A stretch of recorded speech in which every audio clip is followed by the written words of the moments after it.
Police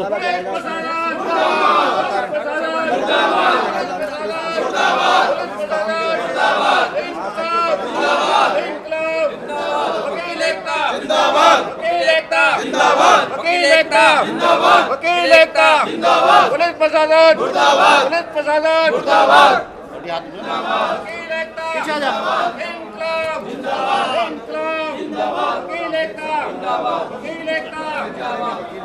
police प्रशासन, police प्रशासन, police प्रशासन, पुलिस प्रशासन, इंकलाब। इस वक्त हम खड़े हैं फरीदाबाद के सेक्टर 12 कोर्ट परिसर में, जहां पर आज तमाम जो अधिवक्ता हैं वो हड़ताल पर हैं। और कल बता दें कि क्राइम ब्रांच के द्वारा जो है कल एक वकील के साथ, अधिवक्ता के पुत्र के साथ जो है बदसलूकी की गई है। और जानते हैं आखिरकार क्या मामला है, क्योंकि राजेश बैसला जी हैं, प्रधान हैं। जी बैसला जी, क्या वजह है जो हड़ताल की गई है? देखिए, कल शाम को हमारे जनरल सेक्रेटरी है टीका डागर, इनका बेटा है, वो बल्लभगढ़ से जा रहा था किसी काम से।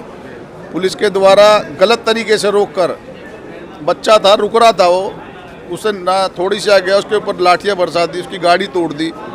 और मतलब उसने ऐसा कुछ नहीं किया जिसकी वजह से उसकी पूरी गाड़ी तोड़ दी। और वो इतना घबरा गया बच्चा कि अगर वो घबराहट में गाड़ी कहीं मार भी सकता था, कुछ और भी गलत हो सकता था।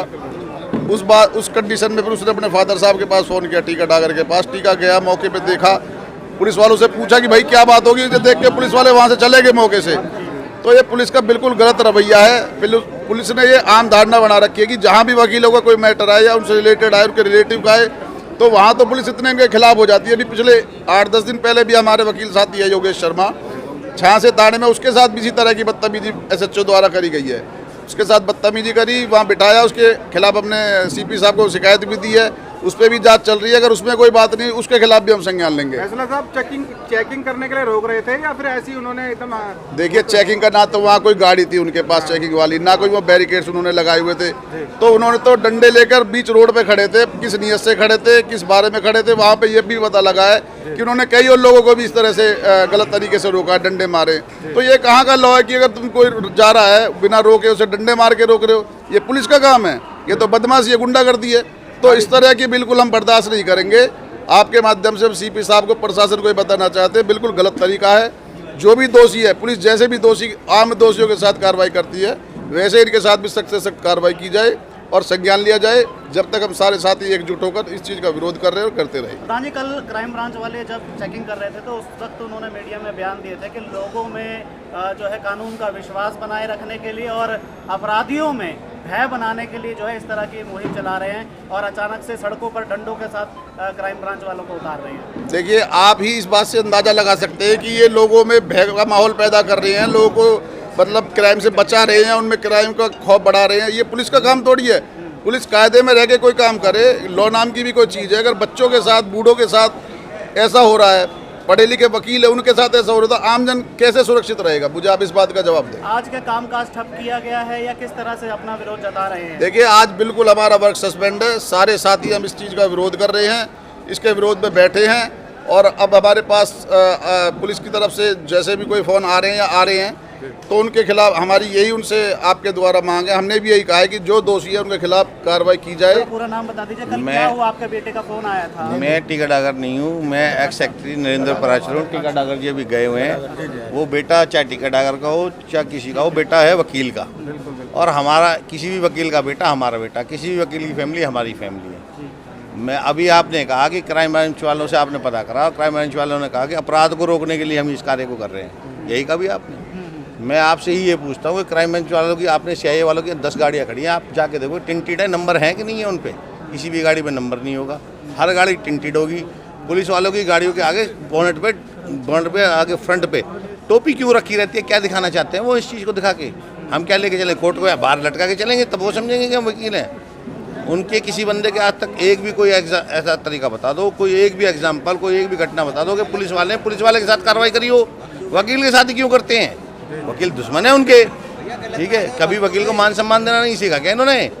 हम जनता के लिए कार्य कर रहे हैं, हम अपराध नहीं फैला रहे। अपराध फैला रहे हैं ये, रिश्वत ले रहे हैं ये, रोज़ रोज़ पकड़े जा रहे हैं। देख रहे हैं आप, रोज़ सरकारी अधिकारी रोज़ पकड़े जा रहे हैं, ठीक है। जब तक तो इन पुलिस वालों के खिलाफ मुकदमा दर्ज नहीं होगा, हमारी हड़ताल जारी रहेगी। हमारी जो छोटी सी बात है वो ये है कि जिस तरीके से उन्होंने, भाई अगर उन्हें गुंडागर्दी करनी है तो गुंडागर्दी की बताओ, फिर गुंडागर्दी से उनका इलाज करेंगे, ठीक है। वकील कम नहीं खाते, ऐसी आदमी वो, 2 हाथ उनके 2 हाथ हमारे, गुंडागर्दी पे आना गुंडागर्दी पे आ जाओ, कोई दिक्कत नहीं है भाई। लेकिन कानूनी तरीके से चलना तो भैया उनके खिलाफ कार्रवाई करो। कानूनी कौन सा लॉ कहता है कि डंडे बरसाएंगे? है किसी लॉ में ऐसा प्रावधान? चलो मैं कह रहा हूँ मेरी गाड़ी है, मैं भाग रहा हूँ, अरे चालान काट दो। आज तो डंडा, कल पिस्टल होती, गोली मारते मेरे में, गोली मारने का प्रावधान है क्या? तो भाई इसलिए हमारी सिर्फ पुलिस प्रशासन, सीपी साहब से और अपने डीजे साहब से ये निवेदन है, हाथ जोड़ के निवेदन है कि उनके खिलाफ कानूनी कार्रवाई की जाए, उन पर मुकदमा दर्ज किया जाए। जब तक मुकदमा दर्ज नहीं होगा हमारी हड़ताल ऐसी चलती है। मेरा कहना ये है कि इन पुलिस वालों के खिलाफ जिस तरह से हमारे भाई की गाड़ी को तोड़ा गया है, उनके बेटे के साथ बदतमीजी करी है, इनके खिलाफ मुकदमा दर्ज हो, मुकदमा दर्ज करके इन्हें कोर्ट में पेश किया जाए। वरना अगर ये एक्शन नहीं लिया पुलिस के खिलाफ तो इनकी गाड़ियां कोर्ट परमिशन में आती हैं। जो हमारे भाई की गाड़ी के साथ किया और उसके बेटे के साथ किया, वो हाल इनकी गाड़ियों के साथ और इनके साथ किया जाएगा। ये पुलिस प्रशासन को हम आगे करना चाह रहे हैं। होता है ऐसा बार-बार, बिल्कुल पुलिस वालों की बिल्कुल गलत बात है। गाड़ी तोड़ना, बच्चे को डंडे मारना, ये कोई तरीका नहीं है। कल की हमने दरखास्त दी हुई है, उस दरखास्त के ऊपर अभी तक कोई संज्ञान नहीं लिया गया। उनके सबके नाम उजागर करें, कौन कौन वो लोग थे, और उनके नाम उजागर करने के बाद उनके खिलाफ FIR करें और उनको अरेस्ट करें। हम वकीलों के साथ लगातार चलता आ रहा है। ये जब तक इनके खिलाफ कार्रवाई नहीं होगी तो हमारा प्रोटेस्ट वकील साथियों का जारी रहेगा। इसीलिए जल्दी से जल्दी कार्रवाई होनी चाहिए। अब इससे ऐसा प्रतीत होता है कि ये जानबूझकर जब इनको आइडेंटिफाई हो जाता है, हमारा तो एक बात कहना है कि कोई सस्पिशियस है तो ठीक है, उसके अगेंस्ट तुम कोई भी किसी भी तरह का भी एक्ट कर रहे हो। लेकिन मानो कोई वकील अपने आप को ये बोलता है कि मैं वकील हूँ और या मैं वकील का बेटा हूँ या मैं वकील का ऐसे हूँ, तो वो आइडेंटिफाई हो गया ना, फिर वो सस्पिशियस कहाँ रहा? तो उसके साथ में इस तरह का एक्ट तो बहुत दुर्भाग्यपूर्ण नहीं है? आप बताइए आम जनता के साथ क्या करते होंगे जब एक रिकॉग्नाइज आदमी, जो मौजूद आदमी होता है, और वो कोई एक्ट कोई बुरा नहीं कर रहा, उसने कोई किसी तरह का कोई एक्ट करके आ रखा हो, किसी को मार के भाग रहा हो, कुछ और तस्करी कर रहा हो, कुछ और कर रहा हो, अरे स्टिकर लगा हुआ है गाड़ी पे, तो आप देखो ना, आप उसको रोको। आप देखिए, आप जो वीडियो में आप दिख रहे हैं, आप जो गाड़ी दिख रही है, वो ऐसा नहीं है कि उन्होंने एक करके रोकने की कोशिश की है। डेलिबरेटली उन्होंने जानबूझ के पूरी गाड़ी के पे उन्होंने जो है ना अपने डंडे और जो भी उन्होंने जिस तरह से भी उसको किया, तो ये सही है। वो तो बच्चा है, वो तो भाग गया वहाँ से। वीडियो वगैरह है कुछ आपके पास? हाँ, वीडियो पुलिस के पास है, CCTV कैमरे सब कुछ है, सब फुटेज है, लेकिन उनके पास है, पुलिस के पास। लेकिन जो गाड़ी है वो तो विजिबल है, वो तो सब थाने में खड़ी हुई है, वो दिख रही है। तो हमारा ये कहना है कि वकील साथियों के साथ में ये कह रहे हैं, तो कहीं को ऐसे ना हो कि कल को कोई वकील बहुत बड़ा उग्र ये आंदोलन हो जाए या ये रूप ले ले, ये कुछ भी संभव हो सकता है। या 4000 वकील हैं, सारे शहर को ये वकील ही संभालते हैं, 4000 वकील।